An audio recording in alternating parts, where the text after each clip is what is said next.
এই যে family card, এটি একটি আমাদের চিন্তা, একটি পরিকল্পনা। নিশ্চয়ই আপনারা শুনেছেন যে ফ্যামিলি কার্ড নামে একটি কার্ড আমরা ইন্ট্রোডিউস করতে চাই। ফ্যামিলি কার্ড কথাটা নিশ্চয়ই এর মধ্যে কয়েক জায়গায় বলেছি, পত্রপত্রিকায় কম বেশি এসেছে, আপনারা শুনেছেন, নিশ্চয়ই পড়েছেন, দেখেছেন, শুনেছেন। এখন কি ফ্যামিলি কার্ডটা?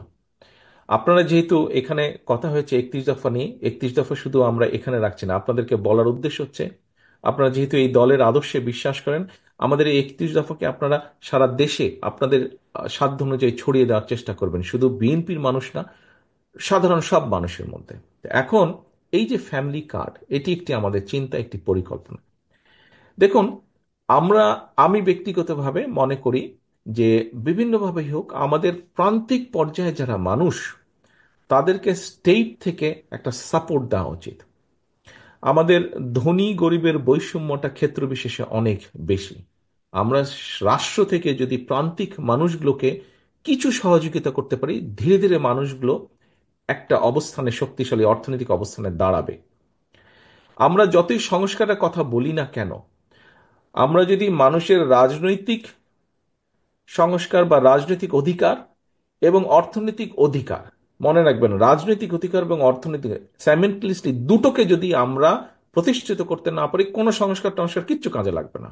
আমাদেরকে যে কোনো মূল্যে মানুষের রাজনৈতিক অধিকার এবং অর্থনৈতিক স্বাবলম্বিতা, ইন্ডিপেন্ডেন্স, এটাকে আমাদের প্রতিষ্ঠিত করতে হবে। তাহলে আমাদের সংস্কার সব ধীরে ধীরে আমরা বাস্তবায়ন করতে সক্ষম হব। এখন ফ্যামিলি কার্ড যেটা, ফ্যামিলি কার্ড বলতে অনেকে হয়তো মনে করতে পারে যে রাষ্ট্র থেকে আমরা সব দিয়ে দেবো। না, রাষ্ট্র থেকে সব দেওয়া সম্ভব না, পৃথিবীর কোনো দেশেই সম্ভব না। বাট আমরা প্রান্তিক, এটা রাষ্ট্র ফ্যামিলি কার্ডটা আমরা ইউনিভার্সাল রাখবো। ফ্যামিলি কার্ড এখানে আপনারা যারা আছেন, আপনারা প্রত্যেকের পরিবার হিসেবে পাবেন। একজন কৃষকের পরিবার পাবেন, একজন মসজিদের ইমাম সাহেব পাবেন, একজন মুদি দোকানদার পাবেন, প্রাইমারি শিক্ষক পাবেন, একজন ডিসি পাবে, একজন ইওনো পাবে, একজন এসপি পাবে, একজন ব্যবসায়ী পাবে, সবাই পাবে। যার প্রয়োজন সে নিবে, নিবে না, কিন্তু থাকবে সবার জন্য।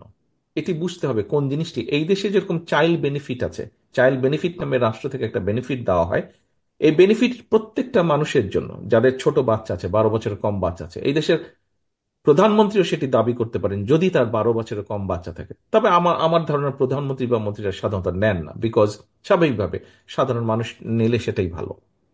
তো এখন ফ্যামিলি কার্ডটার মধ্যে একটি উদাহরণ দিয়ে আপনাদেরকে বোঝাতে চাইছি কি ফ্যামিলি কার্ডটা। প্রথমে বলি, ফ্যামিলি কার্ডটা থাকবে কিন্তু ওই পরিবারের যে মা বা স্ত্রী, তার নামে আমরা দেবো ফ্যামিলি কার্ডটা। বাবা বা স্বামীর নামে দেবো না কিন্তু ফ্যামিলি কার্ডটা দেবো মা বা যে স্ত্রী থাকবে সেই পরিবার, তার নামে। আচ্ছা, কেন এই উদ্দেশ্যটা? এই উদ্দেশ্যটা হচ্ছে যে দেখুন, আমরা ধরে নিতে পারি যে এইভাবে জিনিসটা, যে ধরেন একটা উদাহরণ দিচ্ছি আমি, একটা পরিবারের চারজনের, একটি পরিবার, চারজনের পরিবারের মাসে হয়তো 10 কেজি চাল লাগে। আমরা যদি স্টেট থেকে তাকে 1.5-2 কেজি চাল দেই, মাসে হয়তো তার ধরেন 1 কেজি তেল লাগে রান্না বান্নার জন্য। আমরা যদি 200 বা 250 গ্রাম তেল তাকে সরবরাহ করি, মাসে হয়তো 500 গ্রাম লবণ লাগে। আমরা যদি তাকে 50 গ্রাম বা 100 গ্রাম লবণ সরবরাহ করি, এরকম যদি কিছু প্রোডাক্ট আমরা তাকে দিই, অর্থাৎ আমরা যদি ধরে নেই মাসে তার খাবার খরচ 8,000 10,000 টাকা, তাকে যদি আমরা স্টেট থেকে যদি তাকে আমরা 2,500 3,000 টাকার যদি একটা সাপোর্ট দিই, কি হবে? যেটা হবে, তার যেটা নিজস্ব খরচ, সেখান থেকে প্রতি মাসে সে 2,500 3,000 টাকা করে সেভ করতে পারছে। ওই মা বা ওই যে গৃহিণী, সে সেভ করতে পারছে। আমরা ধরেই নিতে পারি সে যেই অর্থটা সেভ করবে, সেটা সে কি কিভাবে খরচ করবে। এক, তার সন্তানদের লেখাপড়া, তার সন্তানদের হেলথ, এবং 3 নম্বর হচ্ছে তার পরিবারের ভবিষ্যৎ সিকিউরিটির জন্য সে হয়তো ছোট ছোট ছোট ছোট ইনভেস্ট করবে, সে যেখান থেকে সে একটা রিটার্ন পাবে, যেটা দিয়ে সে ফ্যামিলিকে সাপোর্ট দিবে।